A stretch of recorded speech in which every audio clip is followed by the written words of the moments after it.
Well, I've come along to talk to the Treasury Minister today. We've got two items. We're going to talk first of all about tax, and everyone loves doing that, of course, and paying it. But you've come up with this sort of idea you're putting out to public consultation about the future of our tax system. And over to you. What do you want to look at? Well, basically, tax is a very emotive subject, but it's something that we have to pay to support the services which me and other sections of the community tend to take for granted to a certain extent.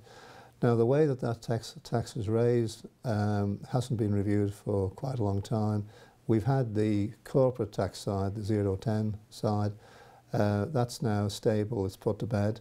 I don't want to do anything through the 0-10 which would run the risk of destabilising the existing corporate tax arrangements. They need to stay there. Will no one come back and revisit that? Do you think that is really sorted and gone? That's looking, especially in view of the decision that the Code of Conduct group made about Guernsey and the way forward, and also before that Jersey.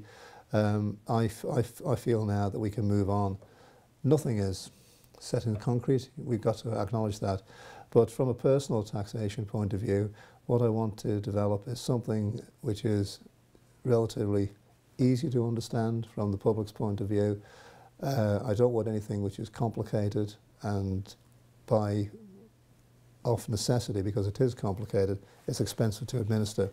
You want to make a flat rate, is that what we're going towards? I've got no preconceived ideas. It'd be lovely to see what the general view is from the public.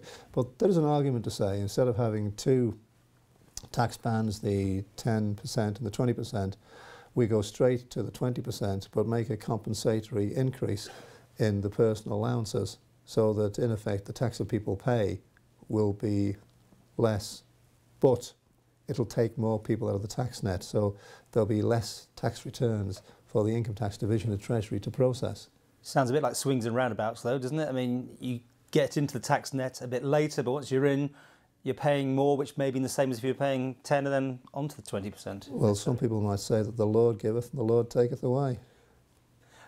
Do you think this is something that is going to get a lot of input from the public? I think so, and I hope so. It's not I admit, the best time of the year to go out for a public consultation with the holiday season coming up, but I hope that people will take time just to review the document. It's not a long document, a big document, but I hope that they'll find it thought-provoking and they'll give us the benefit of their opinions. This is when I always say in these interviews, you've actually probably made up your mind already what you're going to do. This is just to keep the public happy. No, it's just genuine consultation, this, because there might be some areas the public will say, we're not happy with that at all.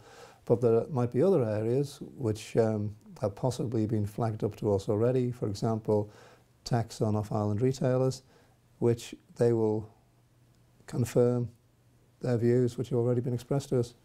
Well, on that, I mean, we always keep hearing about the B&Q scenarios and that sort of thing, and the big Tesco sort of thing. Is that what you're talking about? You would like them to pay some tax here rather than just paying it back to the UK head office? I think it's difficult to argue that they should be exempt, because if we look at it this way, the taxpayer, you, me and your viewers, pay for the infrastructure which supports their operations, the water, the electricity connections, and also the roads which go to them, port facilities to bring their goods in.